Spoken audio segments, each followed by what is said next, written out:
04055. Can I get counsel to state their appearance for the record? Dastan Dio for the petitioner. And James Dunkelberger, the law firm of Bennett, Tuller, Johnson, and Deere for the respondent. And respondent is seated with me at counsel table, Your Honor. Thank you. We state your name again. James Dunkelberger. Dunkelberger? Yes, sir.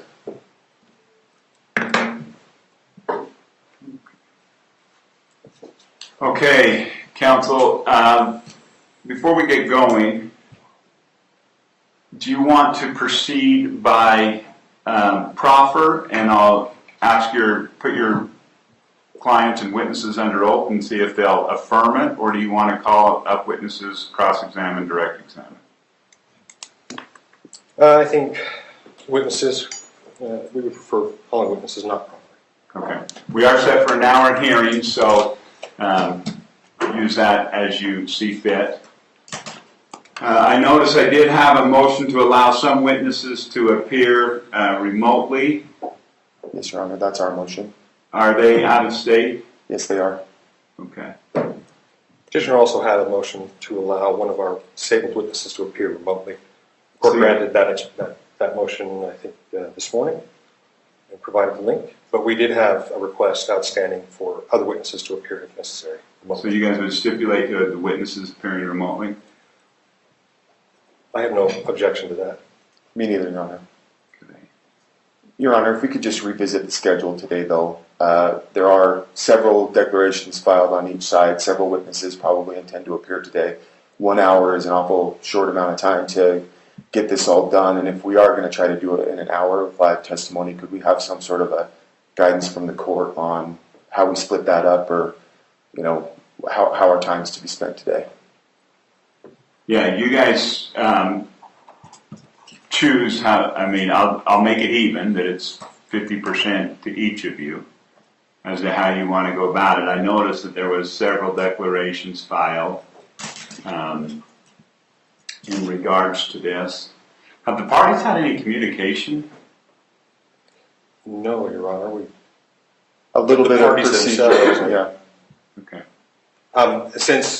Forgive me, maybe I misunderstood. Do you mean counsels? Yeah. Counsel for party? Yeah. Minimal on procedural matters last week. How come there's been no effort to resolve this? Is there a reason why?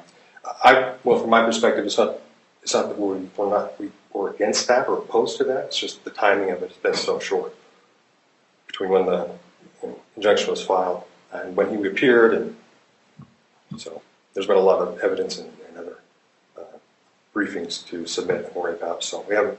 I would just say it's only because we haven't had a fair chance to do it. Okay. Well, let's go ahead and get started. Unless you guys think that some discussion, I can give you a little bit of time if you want to go out and discuss. Do you think that would be fruitful? Otherwise, we'll just get going. I'm happy to go out with this and try to have a quick discussion. Okay, why don't you guys do that and then come back in and let me know. Okay, thanks, John. 5 minutes, 10 minutes? Yeah, 5. I mean, you can tell if we're making progress as soon as you can see that we're going one direction or the other. Let me know. Okay. Thank you, Your Honor. You may have a seat. Okay, counsel, what we're able to work out. Unfortunately, Your Honor, we're not going to be able to come to a stipulation today. Okay. Let's go ahead and, are you ready to proceed then? We had one matter of housekeeping, Your Honor, from the petitioner, if that's all right, if I may. Go ahead. So, given the nature of the claims and the emotional distress it's caused to my client, and considering the audience we have here, my client is requesting that only the necessary parties, those from the respondent's side who will be testifying, be allowed to be in the courtroom, to provide her some sort of safety and comfort during these proceedings, to the extent we can. Okay. Mr. Dunkelberger? Yes, Your Honor, we'd object to that. This is a petition that's been brought by petitioner. She's going to be here in the courtroom, and as respondent, Ms. is entitled to have people here with her. And yeah, it's an open courtroom. There was no motion filed to close it. So, and I expect the parties to be here in person when we have a case, so that motion is denied. Okay. Now, as to the reality of where we are, how much time does council think that realistically you're going to need in this case? Well, we need at least 2 witnesses, three including the petitioner's husband. I'll try to get through them as quickly as I can, but there are Well, how a much lot. time are you anticipating? Well, Your Honor, I had anticipated having the whole day, honestly. Or at least half the day. What did the notice go out? I think this was continued, if I remember correctly. This was scheduled for last Friday at 4. That's correct, and then it was rescheduled to Monday the 20th, from the So- 17th to the 22nd. So I'm not sure why when we scheduled it at 4, why you'd anticipate you would have a half day or a whole day. You're right, that I might have misread that, read too much into it, but it was rescheduled for 11 a.m., so So how much time are you anticipating? That's, hours. oh, how many hours? At least 3. On your case in chief? Yeah. Mr. Dunkelberger? So we were prepared today because of the short time frame to proceed primarily by proffer. We understood that that's what was going to happen today, given the short amount of time. Brief opening statement, proffer the witnesses, some cross-examination in a hurry, and then be out. We are prepared to accordion to the court's convenience on this. Certainly, if the other side's entitled to 3 hours, we'd ask for parity, but we think that you could do it in substantially less time. It just depends on how they want to do it. Okay. I have a suggestion, Your Honor. Pending before the court is our ex parte motion to enforce the temporary civil stalking injunction. Perhaps if we proceeded to resolve that motion, that may resolve the entire matter. In other words, I guess what I'm saying is perhaps we can achieve what we need to by simply ruling on that motion, and then if it's granted, then that resolves the issue, and if it's not, then we can, I guess, readdress and plan at that point. Mr. Dunkelberger? That's the tail wagging the dog, Your Honor. I mean, we have 28 days, from the notice. As far as I'm aware, I don't think the court has issued a hearing. I know there was a request to expedite it. I didn't really see grounds to expedite it. There's some pretty serious allegations, and frankly, we were expecting it would go the other way around. If today the temporary order is not extended and made permanent, then that's going to make the court's resolution of that issue a lot easier. Well, it'd also make it moot, because if let's say I ruled in favor of your client, Mr. Dale, on the motion to enforce, and then later I ruled that there shouldn't have been a stalking injunction, well, I guess that can go, because there is an ex parte one in place. Okay, have a seat. Let me think through something. Thank you for your arguments.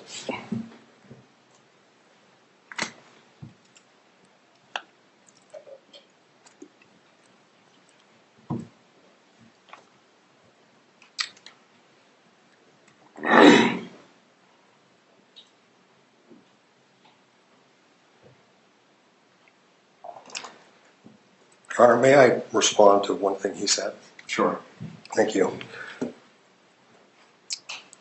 The standard that is applicable to the ex parte motion and the enforcement of the temporary civil stalking injunction is completely separate and irrelevant to the issuance of a permanent stalking injunction. The temporary one was issued, and it was effective, and there were violations of it. Whether or not the court decides to continue that and issue a permanent stalking injunction is a separate question. So I would argue that we can proceed on just the ex parte motion today. But didn't I just see a request to submit just barely filed on 9/17? So just 5 days ago? I'd have to check the date myself, Your Honor. Yeah, that's what I saw. So I do think that there is preparation time. We do have to give due processes to, if they weren't prepared to argue that today, it's not fair to throw it on them and put that in there. Let me just look at couple things here.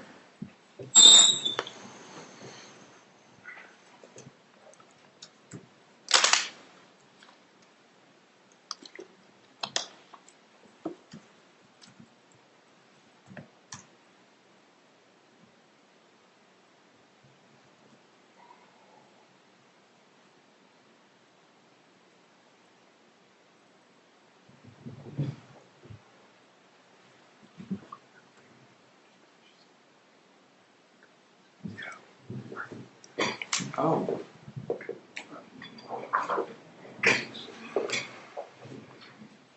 Your Honor, I'm just going to grab my client.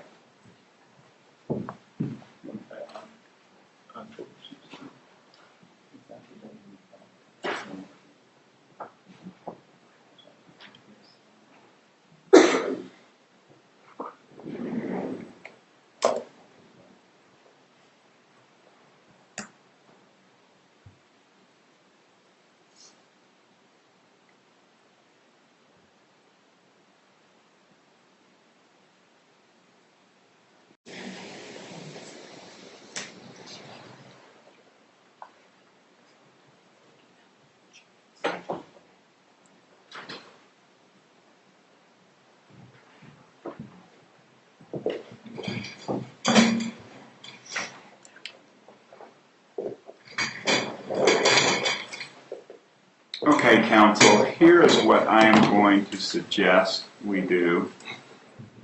In light of, it doesn't sound like typically on these we have limited witnesses and or they proceed by proffer. It doesn't sound like either party, well, it sounds like one party is willing to proceed by proffer, the other wants to call witnesses. And we certainly do not have enough time to do it today to get everything in. So what I'm suggesting is I'd like to set this for October 16th.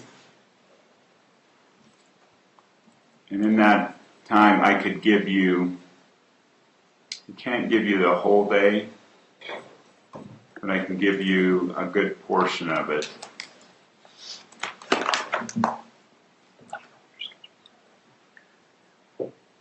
Does October 16th work?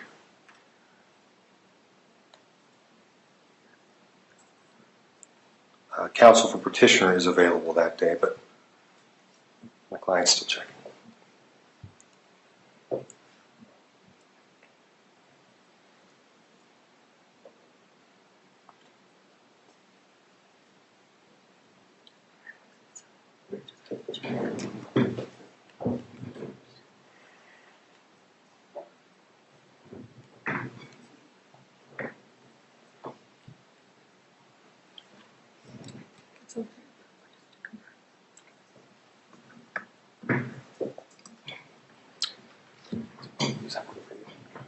It works scheduling wise, but I'm going to object.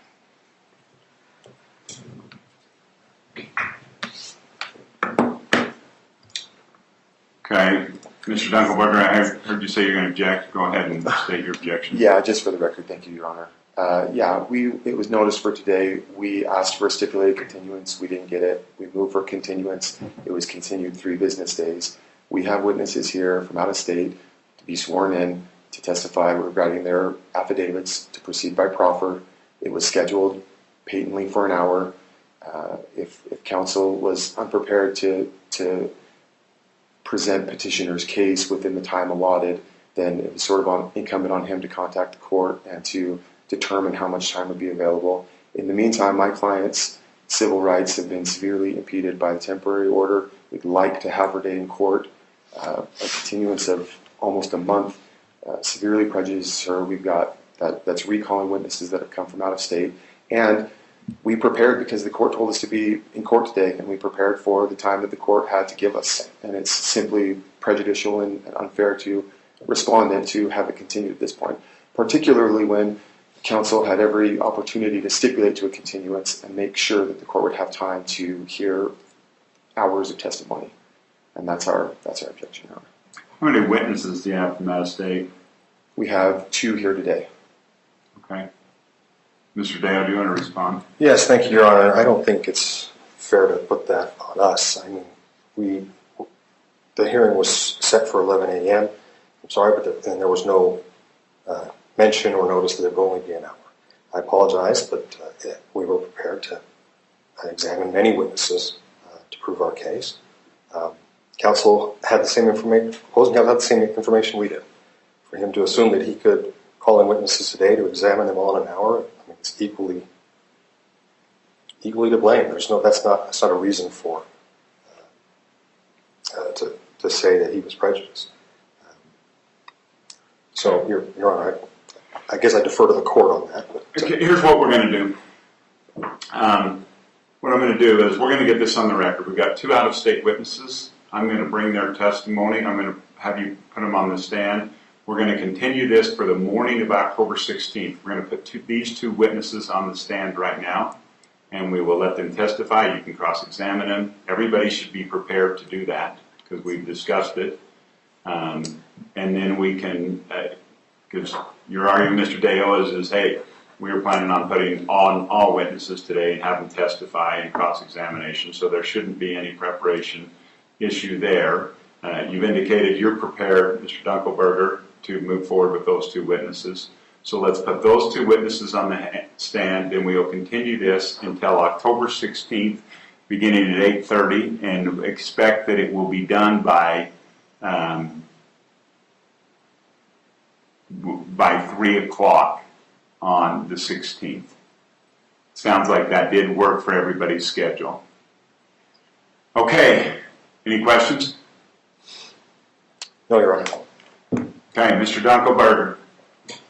Yes, thank you, Your Honor. We'd like to call Janice to the stand, please.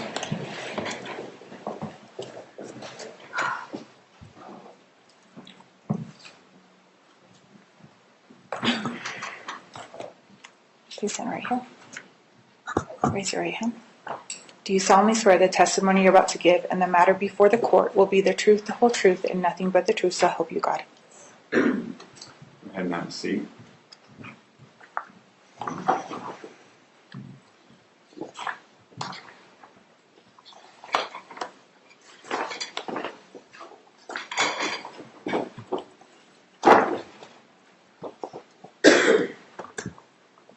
Miss, could you state and spell your name for the record, please? Yes, it's Janice.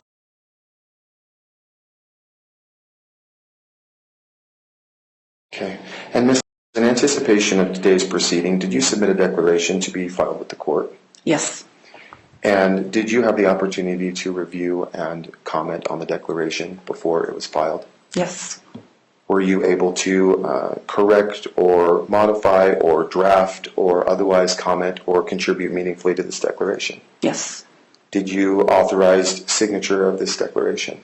Yes. And did you understand that when you did that, you did it under penalty of perjury of Utah law? Yes.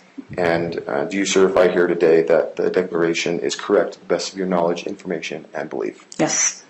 Just by way of a quick review for the court, could you please tell us your relationship with respondent, Ms. I met her in April 2024 at a trial, and we became friends.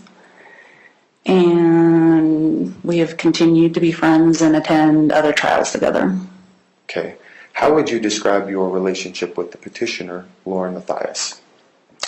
I met her, well, we were in Facebook groups for a different case, and I met her in April 2023, but we were never friends.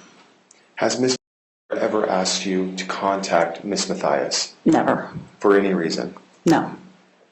Do you understand that by discussing your declaration here today that it's going to proceed by way of proffer and it's going to take the place of your testimony on direct examination? Yes. And with that, Your Honor, I'll yield my time. Thank you.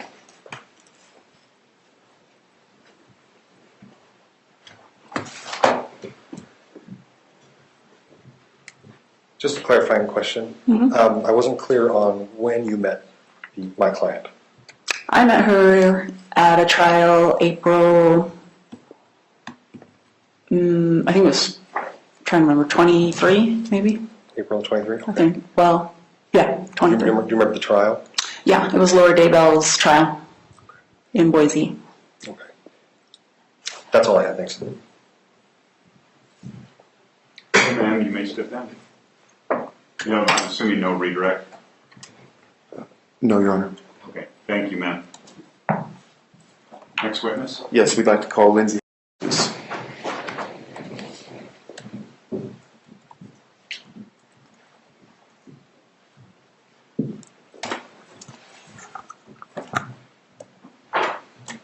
Do you solemnly swear the testimony you're about to give and the matter before the court will be the truth, the whole truth, and nothing but the truth, so help you God?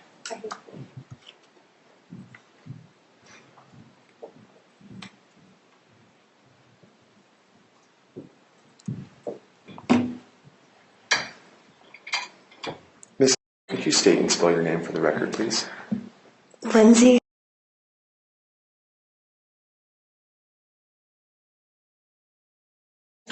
Sorry. Thank you, Ms. And in anticipation of the hearing today, did you provide a declaration to be filed with the court? I did. And did you have the opportunity to review, draft, contribute, or otherwise put your seal of approval on the declaration? Yes. And did you authorize me to sign on your behalf and file with the court? Yes. And did you understand at the time that your testimony and your declaration could be offered in place of your direct examination here at trial? Yes. And do you certify that you understood that you were making the statements that you made under penalty of perjury of Utah law? Yes. And are these statements true and correct to the best of your knowledge, information, and belief? Yes. Just by way of background and a quick summary for the court, could you please tell me your relationship with Ms. Respondent? I met Christina in April of 2024, and we became friends and have been friends since. Okay. And would you please describe your relationship with the petitioner, Lauren Matthias? I met Lauren Matthias in April of 2023, and we were acquaintances at first and then later became friends. And then we were friends in April of 2024 when I met Christina. Okay. Was there any point at which your friendship with Ms. Matthias changed? Yes. When was that? In December of 2024. And what happened? Well, I was freelancing, working for her, and that relationship ended. I thought we were still friends. We talked in December. Everything was fine. Then the next time I saw her in person was in April of 2025. And we greeted each other briefly at the courthouse and lined for security. Hey, how are you? Good to see you. That type of thing. And I haven't spoken to her since. Okay. Did at any time Ms. ask you to contact Ms. Matthias for any reason? No. In your declaration, you gave some testimony about an incident that occurred at a restaurant in Boise. Do you remember that? Yes. And was there any interaction by you personally with the police after that episode? No. Okay. Have you reviewed the police report that was generated from that episode? Yes. Okay. And you received a copy of it previously? Yes. Okay. Do you know whether or not that investigation remains open? To my knowledge, it's closed. Okay. And what's your knowledge on that based on? Based on the police report, the officer talked to the restaurant, maybe the waiter, confirmed that me and my friends were at the restaurant before. We left after, and the officer put in his report that he spoke to. Objection, hearsay, Your Honor. It's in the, Okay. Hold on, let me just, yeah, if she's going to testify anything the officer says, it will be hearsay sustained. Okay, move to strike, please. Yeah, that's stricken. Any hearsay testimony, the rest of it. Okay. So with respect to your review of the report, just to repeat for the court, you've Yeah. reviewed the report. yes. Okay. Was Ms. present at the restaurant in Boise? No. Do you know where she was? Europe. Okay. Objection, foundation. Sustained. How do you know where she was? Because she told me she was going to Europe. But Objection calls for hearsay, or is hearsay, excuse me. To the mission by a party opponent. Overruled. And in any event, she wasn't at the restaurant with you? Correct. Okay. Following the incident at the restaurant, or at any other time, have you, on behalf of Ms. ever reached out to Ms. Matthias? Never. With that, I'll yield, Your Honor.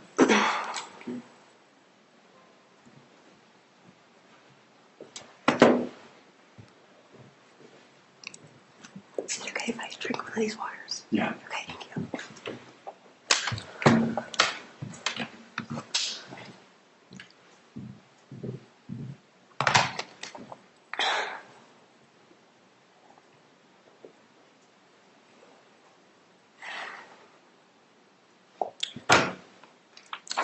Is it Miss or Mrs.? Miss.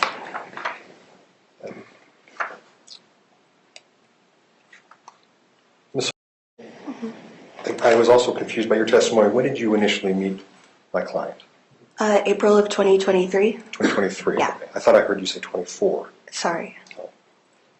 And how were you introduced to her? I don't know. We were both at the same trial, and I might have introduced myself. I was there for work. I knew Lauren to be in that same industry. Just, hi, we're in the same trial, and maybe something like that. I don't really remember. Okay. How do you know the respondent? I met her in April of 2024, the next year, at a trial as well. Okay. Yeah. Would you describe your relationship? How would you describe your relationship with the respondent? Really good. We became friends. Kind of happenstance, but we had a lot in common, and just kind of naturally became friends. And you're still friends to this day? Yes. Do you communicate regularly? Yes. How often? Multiple times a week. Do you have a social media account? Yes. Do you follow the respondent's social media account? Yes. Are you familiar with the account titled Objection, Your Honor? Yes. What is that account? That is one of Christina's TikTok accounts. You say one of hers. Does she have others? She has a art account where she posts art stuff because she's like a artist. Okay. Have you seen or watched, or are you familiar with the videos that are on the respondent's Objection, Your Honor account? Have I seen them? Yeah. Yes. Okay. All of them? I don't know if I've seen all of them, but I've seen a majority. Have you ever commented on any one of her videos? Yeah. How many times? I don't know, maybe 1, 2, 3, maybe? Okay. In those videos, do you recall the respondent ever referencing to a person as ex-friend? Yes. Who is the ex-friend, according to your knowledge? Objection, Your Honor. Foundation calls for speculation. Sustained.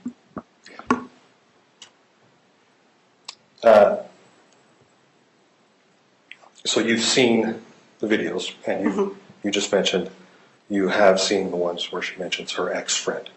Correct. Okay. Let me ask you, what is your understanding of who the ex-friend is? My understanding, the ex-friend Mm-hmm. to be Lauren Matthias. That's my client. Correct. Okay.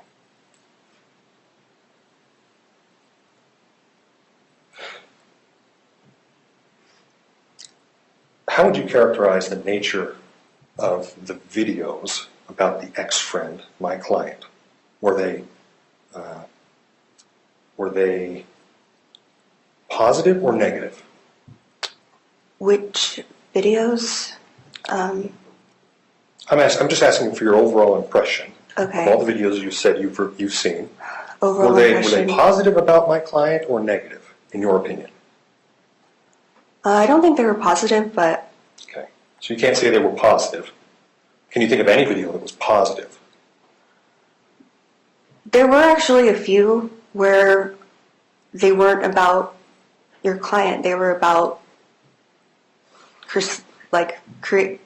protecting like your own personal peace, things like that. Things that were like kind of, I don't know, not like motivational, but like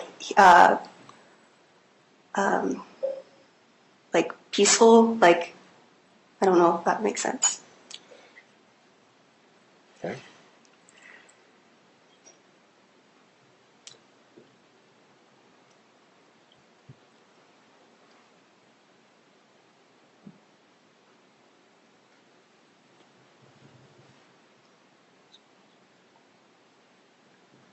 Do you communicate with my client to this day? No. When was the last time you communicated with my client, to your memory? The last text messages I sent her were in January of this year. I was asking her to coordinate a podcast collaboration. Those messages were friendly, business, professional, and then the last time I spoke to her in person was in April of 2025 when we briefly greeted each other. Okay.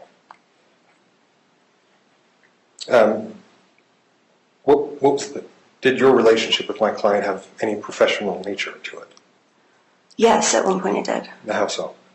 After I left one of the jobs I was at, I was kind of waiting for my next one to start, and so we were friends, and I offered to help, and Lauren was very supportive of me at the time when I was leaving the place I was at, and so I worked for her and her husband freelance for a few months. So you were an employee of hers for a few months? I wasn't an employee, like, are you meaning legally? So it was like a 1099 contract, Okay. if that's what you mean. When did your employment end? I believe just beginning of December, approximately. Do you recall any interactions with the respondent? Did you have any personal conversations with the respondent about my client, either before or after your employment ended? Can you repeat that? Yeah. Can you recall any conversations you've had with the respondent about my client? Yeah. At any time? Yeah. Okay. How about after your employment? After? Yeah. Okay. What was the nature of those conversations? Can you be more specific? I'm sorry. Sure.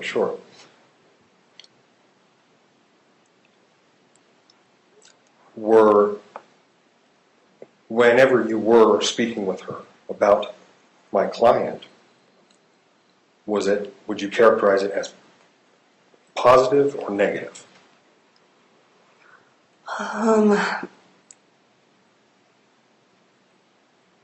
I guess I don't really. I'm not. Can you ask me that one more time? I'm trying to understand. Sure. I'm just asking if the nature of your conversations you've had with the respondent about my client after your employment ended, were they positive about my client? I'll object. This lacks foundation, vague. Yeah, sustained. Okay. Let me ask you this: how often would you say did you and the respondent have conversations about my client after you left her employment? Well, at first we were all friends. So in that month of December, things were a little bit awkward between Lauren and I, and so I think that the conversations were based on, are you going to reach out to her? Like, do you think this is something that can be fixed? Like the friendship. And then after that, I'm not really sure. I am aware of I put in the thing about, like this case. Like I know, like in April, when Christina and Lauren had a conversation, like I knew about that. Were you aware of? Let's see. When did you become aware of the respondent's social media account about my client. I'll object. Assumes facts, lacks foundation. She's already testified she's seen and reviewed all the videos and knowledge of the accounts. So what the testimony I heard is that she's aware of some communication there, whether it was on the objection, Your Honor, a TikTok account, and that she understands that the ex-friend referred to there was referring to petitioner. So if you want to ask her about that specifically, or if there's others, you can ask, but otherwise the objection is sustained. Okay. Do you recall speaking with the respondent at any time about her social media account titled Objection, Your Honor? Yeah. Describe that first, when you first became aware, please. I don't really remember. I think I would be guessing. I would be sure. I was probably, I don't recall specifically. Do you recall if the respondent alerted you or made you aware that that channel existed, or did you happen upon it on your own? I can't remember. You don't remember the first time you watched a video on that account? Oh, no. I can't remember if she told me about it or if it popped up on my page. Okay. Are you... Let me ask you this. So, do you know approximately how many videos are on that account? No. Okay. I'll represent you. There's over 50. Okay. I'll object to the representation. You can represent that. I just want some clarification. 50 of what? 50 total videos? 50 total videos allegedly referring to the ex-friend? What are the videos? Thank you, Your Honor. There are over 50 separate videos or posts on this my Objection, Your Honor account referring to the ex-friend and discussing some of her private details of personal conduct. Your Honor, I object to that. That's a fact in dispute in this case. Hold on. I understand your objection. What you can do is you can ask her if she understands that there are 50, if that would surprise her. If she doesn't know, she doesn't know. Okay. Have you seen all the videos, all of them? No, I haven't watched every single video. Are you aware of about what time they began? Yeah, I think so. Okay, what's your recollection? Maybe in June, Okay. maybe? Was this before or after you ceased working for my client? After? Okay. So, to clarify, the videos began popping up on this account, to your knowledge, after July of 24? 25. 25, excuse me. Sorry. Okay. Did you have any involvement in making or creating those videos? No. Okay. Are you aware that there is a second social media account titled the same Objection, Your Honor on, I think it's Instagram? Yeah. Okay. Have you seen those videos? I don't know. Okay. I'm not sure. Maybe. Maybe. All right. I can expand on that if you want a little bit, but Sure, go ahead. so because I do other people's social media for work, I'm not typically logged into my own social medias. So when I do log on or switch accounts, like I kind of can't remember because I don't do it that often. I kind of don't really like social media for myself because I work doing it, so I can't recall. Okay. That's what I mean. That's all right. I'll move on. Yeah. Let me backtrack just a little bit for sake of time.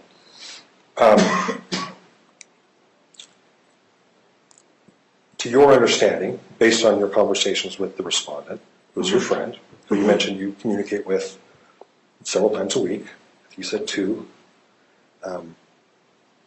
what is your understanding of the purpose for which those accounts were created?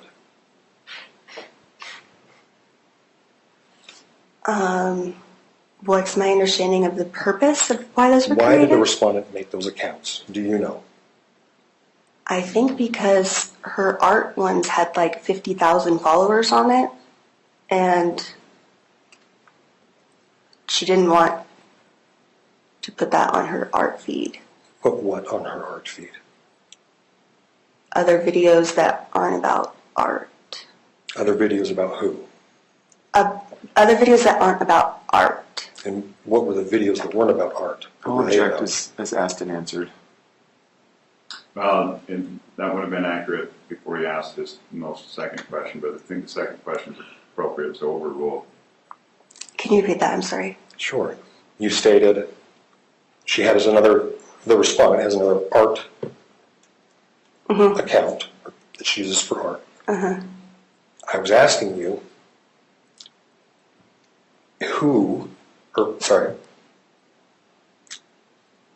so you said she has this other account, she wanted, why did the respondent, to your knowledge, create a separate account titled Objection, Your Honor? Now that has been asked and answered. She said so that she didn't intermix, she's got her art account, she didn't want to run this other stuff on the feed. The Gotcha. question that, the second one you followed up with was, what are the other posts or videos she's putting on the other account? Thank you, Your Honor, for that. That's correct. So, what are the other posts that the respondent made? The other posts on... That you referred to other posts that she didn't want on her art account. Oh, What were those videos about? Those videos were Christina talking about her life, things going on in her life. What was going on in her life at that time, And I'll object, lacks foundation, calls for speculation. to your knowledge? Hold on, I'm going to sustain that objection. Go ahead with your next. Okay. Do you have? Well, I'm just asking you. What do you understand those videos on her other account to be about? Or, excuse me, let me rephrase. Why did she create a separate account specifically for these videos? You mentioned she didn't want these videos on her other account, on her art main account or whatever. What's your understanding of why she created a separate account about other videos? So I actually didn't really understand that part either. Like, I don't know. I don't know why she created the second account. I just assumed it was because she didn't want it on her art account. Okay. I'm not sure. I don't think we had a conversation of that. So I'm not sure. Okay. Did I answer the question? I'm sorry. Well, I think you have. That's all I have. I know we're out of time, Your Honor. Very brief redirect here. The posts that you saw, did they contain threats? No. Did they name Lauren? Hold on. I need some foundation. What posts? The posts that you were discussing, that you said that you saw Yeah. on these accounts? On the objection, Your Honor accounts? Yes, Your Honor. Okay. 0. Okay. I'm going to check to legal conclusion, Your Honor, about threatening. What constitutes threatening language? Okay. Overrule. Did they refer to Lauren by name? No. Did they depict Lauren by photograph with her face showing? No. Have you ever threatened Ms. Matthias or her associates? Never. Have you ever purposely stood in their space in order to menace them or intimidate them? Never. Have you ever seen Ms. MacArthur stand close purposely to Ms. Matthias to threaten or intimidate her? No. You mentioned some conversations that you'd had with Ms. that were about Ms. Matthias. During those conversations, did you ever hear Ms. MacArthur threaten Ms. Matthias? No. Did you ever hear Ms. MacArthur talk about encouraging someone else to threaten or menace Ms. No. Matthias?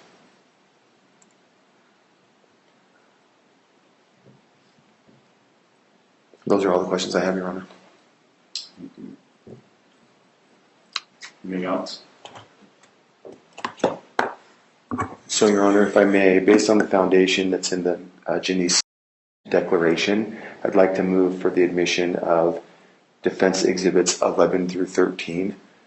Foundation's been laid, and we'd like the court to receive those. What are exhibits 11, 13? Yes, Your Honor. So there's one photo that depicts some of the people that I referenced in the declaration.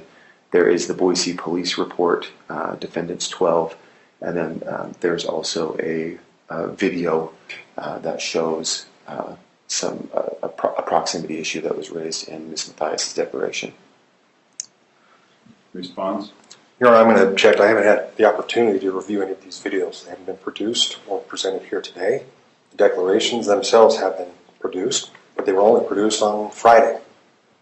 Well, Your Honor, So I would object to them being introduced at this point. I sent counsel a copy of the videos. We actually sent a link to their, we sent a link to our exhibits within an hour or so of receiving their exhibits for the first time. And so, yeah, these have been provided ahead of time. They've had the opportunity to see. Right ahead of time, you guys both exchanged exhibits on Friday. Yes, Your Honor. Yeah. And we that's the first time that we had received them as well, even though they're referenced in the August declarations. And so, again, that's done in anticipation of trial. If you'd like me to play for the court or show the court the exhibits, I'm happy to do so.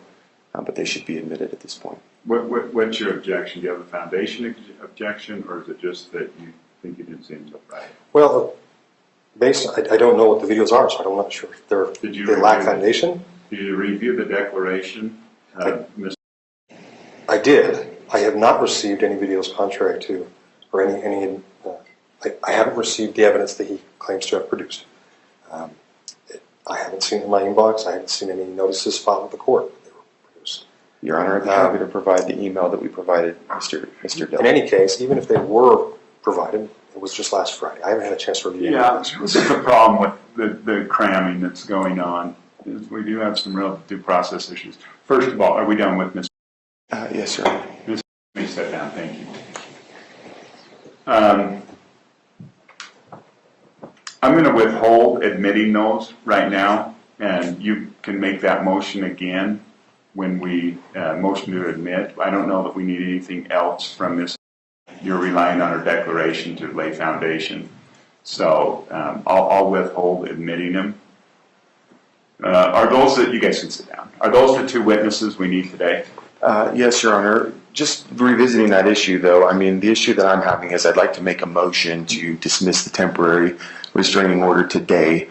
Again, almost a month is a long time for a temporary order to last, and I think that particularly Defendants 12, the Boise Police Report, is really central to the way that Ms. Matthias obtained the temporary order in the first place. She represents... So that's going to be hearsay. I mean, let's talk about that. That's one of the things. That police report is hearsay, and her testimony doesn't get you past hearsay. Well, so her testimony can lay, and if you'd like, I can absolutely lay foundation for how she received it. It's a business record. The police have kept it in the ordinary course of business. You don't have an officer here. This is a civil proceeding. That's right, but she can testify that she received it directly from the police along with the other videos and things that the petitioner submitted. And with that, it's kept in the ordinary course of business. It is a police report, but she couldn't lay foundation. And you might look at it, she can't lay foundation that it was kept in the regular course of business. She's not the records keeper for the police department. I mean, and really, let's go to your primary point. I don't want to get caught up on that. Your primary point is that you've got some issues with the temporary stalking injunction being extended during this time period. And from your arguments previously, it seems like your client's primary concern is that this impacts her ability to make a living. Yes. And her free speech rights. Yes, Your Honor. Talk to me about the free speech rights. How does this impact her free speech rights? Yeah, so with that, Your Honor... And I read your case law. I want to know factually what in the stalking injunction prevents her from saying what she needs to say. Go ahead. Sure, Your Honor. Well, so, and we don't believe that it does, but petitioner has alleged that by posting videos, again, without using the petitioner's name or her likeness, that she has violated the temporary order. Now, the amended temporary restraining order does say to keep off online. The respondent understood that to be, do not contact her on TikTok, do not contact her on Instagram or on any other platform. The allegation is simply by referring, referencing, making a post that's related to the petitioner online, that she's somehow violated the temporary order. There's 3 videos that they claim have already violated it. That's 3 of the 6 alleged violations that they're prepared to talk about today. And so there's got to be some clarity there. That just doesn't jive with Towner or with Fischler. Certainly the First Amendment allows talking to third parties or the public about somebody. That's Towner v. Ridgway. That's been the law for a long time. Fischler reiterates it. It's just plain letter law in Utah. She hasn't communicated through these posts to or specifically directed at the petitioner. And for that reason, I mean, she's basically gagged online at this point, according to petitioner. Now, we're hoping that the court determines and agrees with us that you can't interpret the amended temporary order that way, but certainly they've alleged that on the language on its face that she's not allowed to go online and to post anything related to the petitioner. And obviously that's got First Amendment issues, and practically it's unfeasible. Everybody goes online and everybody can comment with their friends.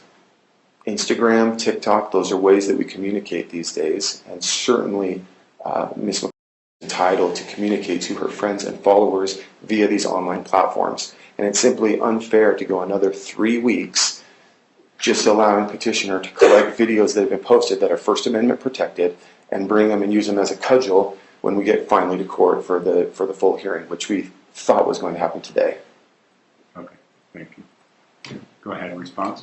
I have to object to the characterizations he's made on behalf of myself or my client and our positions. The evidence, like we're getting lost in weeds. The motion he made was based on the testimony we've heard in the declarations, that the court should suspend the temporary order. But there is no evidence to suggest that. Like, that's not the question. The question, Your Honor, is whether or not my client has the burden to prove that it should continue. There's been no motion to set it aside at this point. So that's improper. That's not properly before the court. The rest is just argument and representations. Why would he file a motion to set it aside? He thought he had a hearing today to deal with it in full.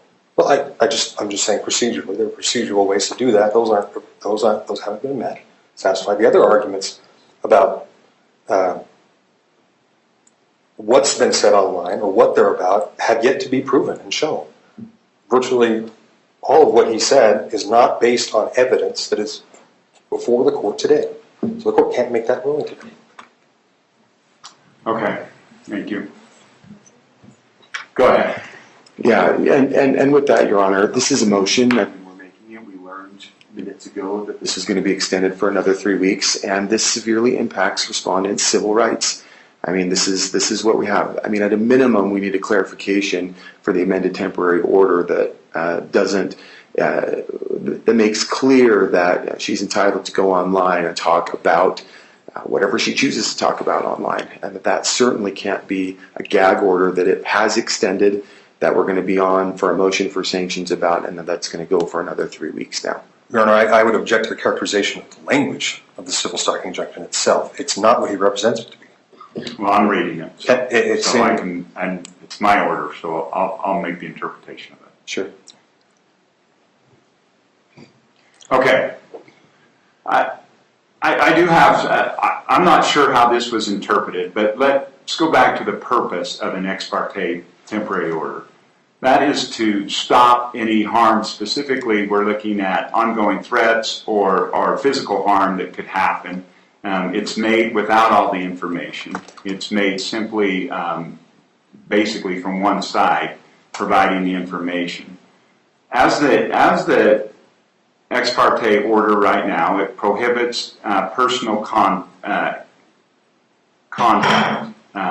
and prohibits threatening, annoying, stalking, harassing.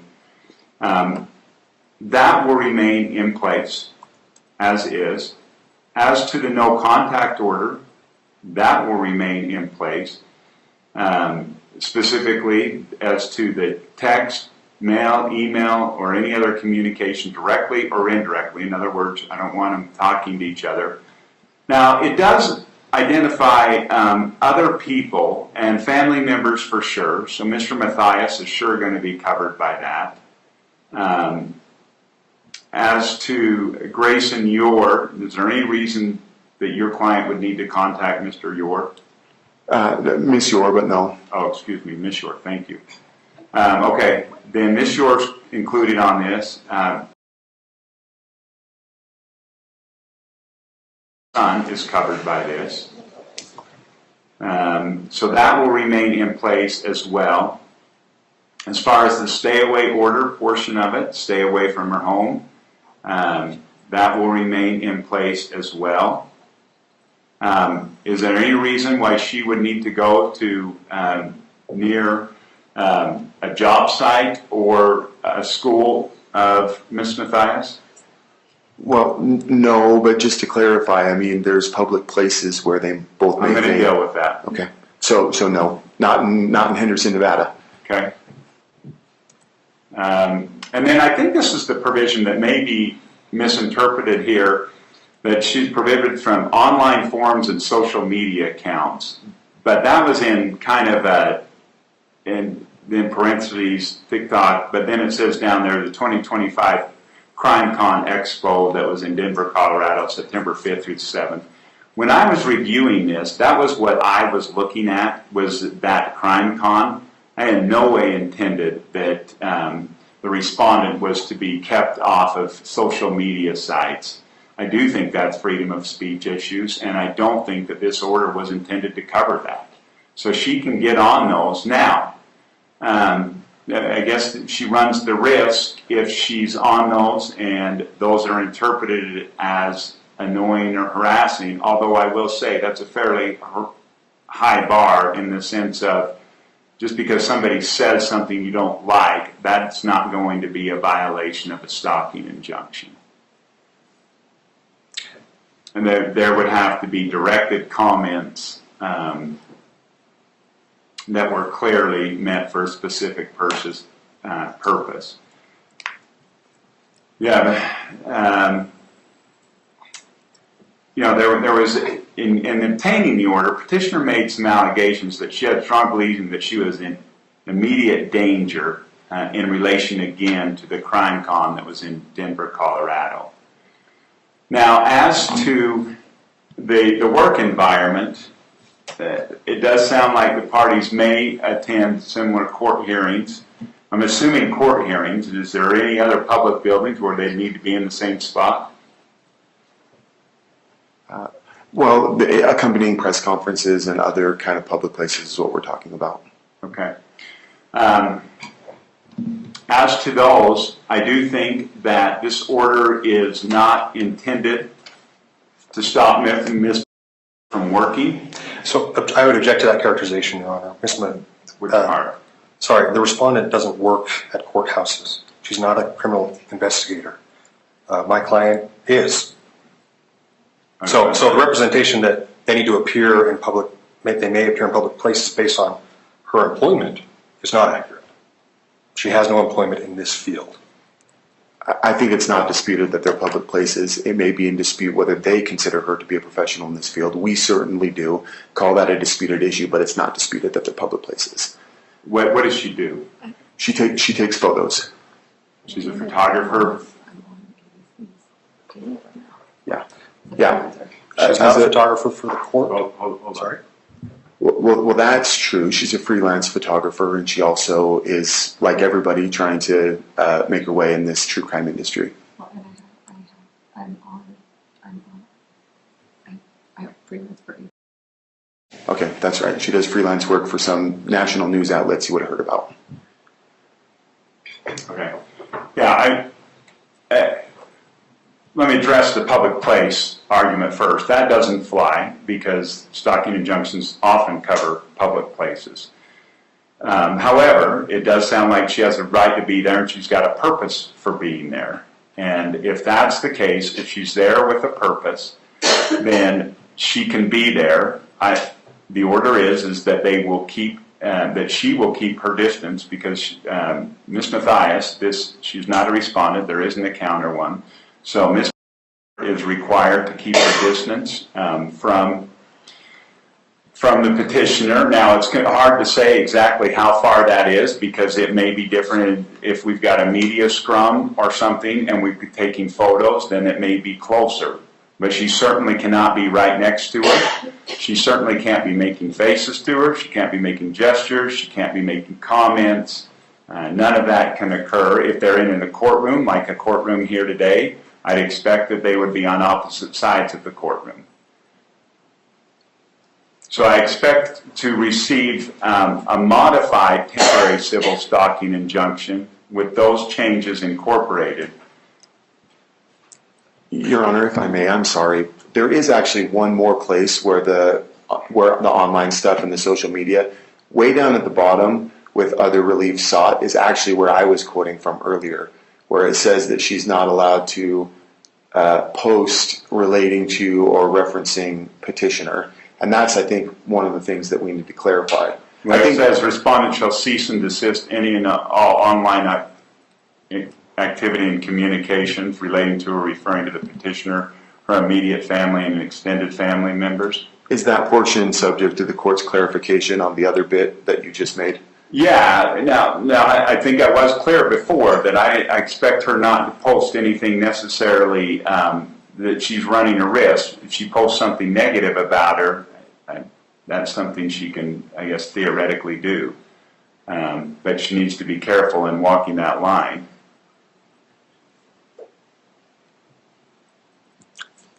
Is there any clarification you could give us on what might be qualified as negative? Well, if she's threatening her, again, we have to go back to the purpose of a stalking injunction. If she's threatening her, if there's a harassment that would cause emotional harm. I mean, all of us run the risk that somebody's going to say something bad about us. Whether that turns into harassment I think that's a high bar. Is there any evidence? Let me be clear on this, Mr. Dale. This civil stalking injunction was in no way meant to silence what Ms. is doing. And I want to be very clear on that. And any permanent stalking injunction will not be for that purpose. That is not what a stalking injunction is for. I guess I'm looking for clarity on what it is the court is basing its ruling on when it says what she does or what she's doing. And what do you mean? So the respondent isn't a true crime investigator. She's a photographer. She has an art channel on Instagram. She has separate media accounts, social media accounts that discuss solely the flaws of my client, to air them, to cause her harassment. I guess I'm not sure that, but we haven't had a chance to provide all that evidence yet, so we'll do that at the next hearing. My concern, though, is that based on just the testimony today, that has not been challenged or refuted, and so there is still an outstanding concern that the activity we've alleged that is happening online and in person and to other contacts has not been refuted properly and is not. Yeah, and I'm not making a final ruling. I'm making a temporary order. So if the order is to remove this online protection from specific directed, harassment, embarrassing things that would cause my client emotional distress, I guess that's what I'm looking for clarification on. Is the court withdrawing that based on something it saw today? Because there isn't anything we've seen today that would. Well, I think what the court is looking at is we're trying to get more clarity than a one-sided order that was initially signed. That was based on one-sided information. Sure, and we don't mean to interfere with her public or First Amendment rights. But to the extent she has made specific channels titled Objection, Your Honor, that are about my client, we would ask that protections or restrictions on those accounts be held in place until we can have a full. That seems to be directly a freedom of speech issue. They're directed at my client. Right, which is a freedom of speech issue. You can say things about people. We may not like them, but we can say things. What she's prohibited from doing, let me be clear because you're asking for clarity, she cannot threaten. She can't threaten her physically or her family. She cannot defame her. If there's a defamation, then that's something that's illegal and would fit under a stalking injunction. I think that's what we're looking at is that she can't do. I can represent to you that there are many, many videos that defame my client. Okay? So I would ask that that temporary protection be in place until such time as we can review, the court can review the defamation nature. Well, I think what I'm going to do is I'm amending it, saying that she won't threaten. We're going to be very clear online. She won't threaten. She won't defame. Okay? Thank you. Whether online or other. Well, she's not talking to her in person. I expect zero communication. Yeah. As far as she can't talk to her, she can't email her, she can't text her. Mr. Donkelberger, I want to be clear, she can't do that through a third party. She can't send a message through a third party. There is to be no communication there. The other parts of the civil stalking injunction remain intact as well. I don't want her near her house. Does the 500 feet specifically remain? Yes. Oh, thank you. Yeah, no, as to her house. Now, like I said, the only exception to the 500 feet is if they're in a public space that they cannot be 500 feet apart. And then I expect them to be as far apart as reasonably possible. That's language I want in there, Mr. Dunkelberger. Yes, Your Honor.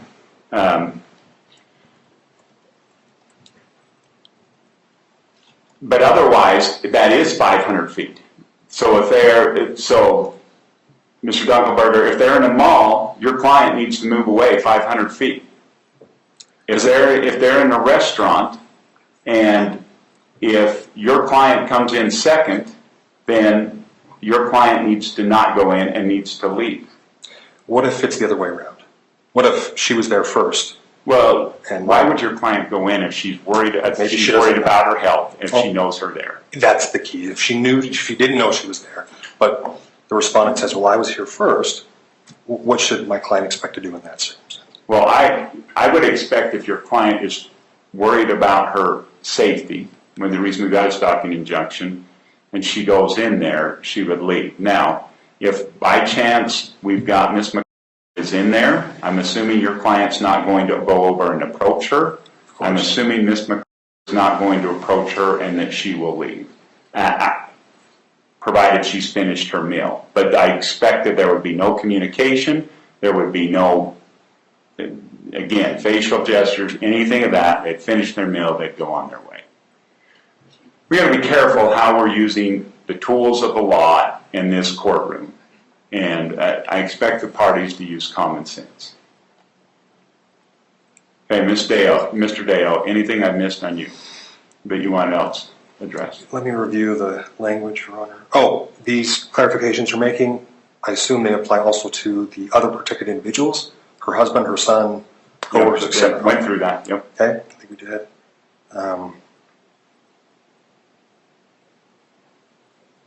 Professional associates, other known professional associates of my client. Can we retain that language? They're not covered under this list. So no, so you could have contact with them. What I did prohibit is third-party communications. You can't send a message through one of them. Understood.